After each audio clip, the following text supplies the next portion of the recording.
ஒரு மிகப்பெரிய நிறுவனத்தில் வேலைக்கு ஆள் எடுக்கிறதுக்காக இன்டர்வியூ நடத்துகிறாங்க. அது இன்டர்வியூக்கு போனவங்கட்டும் கூட ஒரே கேள்வி கேட்குறாங்க. என்ன அப்படின்னா, ஒரு பெரிய ஒயிட் சீட் இருக்குது, அதில் ஒரு சின்ன கருப்பு கலரில் ஒரு புள்ளி வச்சுக்கிறாங்க. அதை பார்த்து வரவங்ககிட்டலாம் இதில் என்ன தெரியும்னு கேட்குறாங்க. வந்தவங்க கூட என்ன சொல்கிறாங்க, கருப்பு கலரில் ஒரு புள்ளி தெரியுது சார் சொல்கிறாங்க. ஓகே நீங்கள் வெயிட் பண்ணுங்க தாடி விட்டாக்குறாங்க. அவங்க கூட ரிஜெக்ட் பண்ணிடுறாங்க. அப்புறம் அதே மாதிரி இன்டர்வியூக்கு வந்து இன்னொருத்தர்கிட்ட கேட்குறாங்க. அவர் வந்துட்டு ஃபுல் ஒயிட் பேப்பர்ஸாக நல்லா தெரியுது, ரெண்டாவதாக ஒரே ஒரு சின்ன கருப்பு புள்ளி தெரியுது, அது பிரச்சனை இல்லை சார், ஒயிட் ஷீட் தான் முக்கியமாக தெரியுது அப்படின்னு சொல்கிறாரு. அவருக்கு அந்த வேலையை கொடுத்துறாங்க.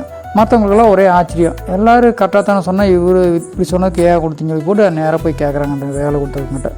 அவர் சொல்கிறாரு, அந்த வேலை கொடுத்த நிறுவனத்துடைய ஓனர் சொல்கிறாரு, அதாவது நீங்கள்லாம் ஒரு பெரிய ஒயிட் பேப்பரில் இருக்கக்கூடிய அந்த கரும்புள்ளி மட்டும்தான் பார்த்தீங்க, அதில் மேக்ஸிமம் ஒயிட்டாக இருக்குது, ஒரே ஒரு சின்ன கருப்பு புள்ளியாக இருக்குது, அதையவே பெருசுபடுத்தி நீங்கள் அது இருக்குதுன்னு சொன்னீங்க.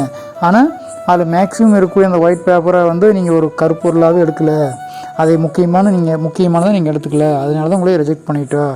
அவர் பாசிட்டிவாக அதை நினச்சி சொன்னங்காட்டி அவர் செலக்ட் பண்ண அப்படின்னு சொல்லி போட்டு சொன்னார். அப்போ தான் மற்றவங்களுக்கு புரியுது. எப்போவுமே நம்ம கட்டுறக்கூடிய நல்ல விஷயங்களை நாம் எப்போவுமே கணக்கில் எடுத்துக்கணும். மற்றவங்ககிட்டையும் அப்படி தான், அவங்ககிட்ட யாராக இருந்தாலும் அவங்ககிட்டக்கூடிய நல்ல விஷயங்களை கணக்கில் எடுத்துக்கிட்டு நாம் செயல்பட்டோம்னா நம்ம வாழ்க்கை மட்டும் இல்லை மற்றவங்க வாழ்க்கைக்கும் அது உதவிகரமாக இருக்குது அப்படிங்கிறத நல்லா தெரிஞ்சுக்கணும். கதை கேட்ட உள்ளங்களுக்கு மிக்க நன்றி.